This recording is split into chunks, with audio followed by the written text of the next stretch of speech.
Salut à tous, ce mois-ci, retour à l'antenne de deux marques emblématiques. Koh Lanta repart au Cambodge avec une nouvelle équipe dans ses bagages. The Voice remonte en scène avec un nouveau coach et se lance en exclu mondial dans la réalité virtuelle.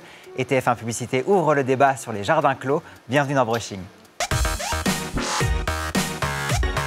Koh Lanta revient sur vos écrans le vendredi 10 mars et vous emmènera pour cette nouvelle saison au Cambodge. Le tournage vient tout juste de s'achever. Vous connaissez les poteaux, le conseil, l'immunité, les jaunes et les rouges. Eh bien cette année, tenez-vous prêts, une surprise vous attend.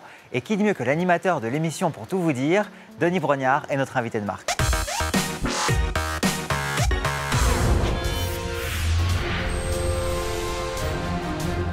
À la fin, il n'en restera qu'un et la sentence est irrévocable.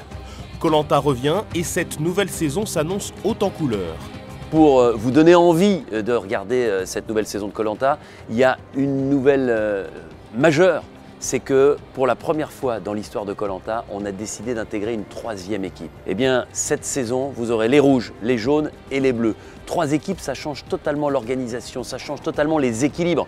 Mais quand vous avez l'équipe qui gagne, il en reste deux ensuite, et ces deux équipes se battront, donc il y aura encore plus de compétition dans les épreuves pour éviter d'être la dernière et éviter d'aller au conseil pour éliminer un aventurier. À l'antenne depuis plus de 15 ans, Koh Lanta brave les règles du temps.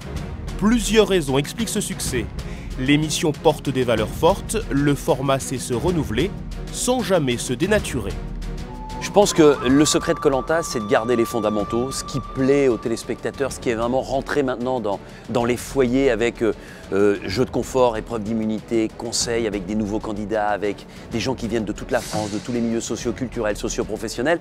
Ça, c'est la base. Et c'est important de garder encore une fois les fondamentaux, mais d'avoir ces surprises qui leur permettent de se dire c'est toujours Koh Lanta, c'est l'émission que j'aime, mais je ne vais pas être dans une espèce de routine. Et je sais pertinemment que lorsque les candidats sont surpris, bluffés, désarçonnés, le téléspectateur l'est de manière exponentielle et que ce sera forcément quelque chose qui va marquer cette saison, c'est une certitude.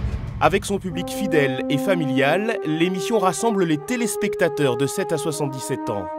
Koh Lanta s'avère ainsi le meilleur ambassadeur d'une télévision fédératrice. C'est ça qui est fabuleux avec Koh Lanta, c'est que dans la rue, dans mes rencontres au quotidien, j'ai un panel de téléspectateurs incroyable. J'ai évidemment les enfants qui sont très friands de cette émission, mais qui dit les enfants dit les parents.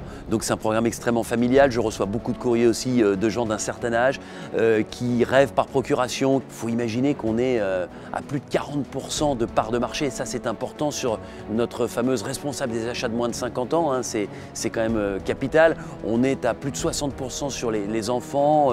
On est à plus de 50% sur les adolescents. Donc c'est incroyable, et c'est incroyable d'avoir encore autant de téléspectateurs sur nos cibles importantes après 15 ans. C'est un programme familial, fédérateur qui marche toujours aussi bien. Alors évidemment on trouve des raisons pour expliquer tout ça, mais il y a aussi de l'irrationnel, et je pense que Koh Lanta, c'est une magie qui opère avec du voyage, avec de la compétition, avec du dépassement de soi, avec de l'aventure, et j'espère que ça durera encore longtemps.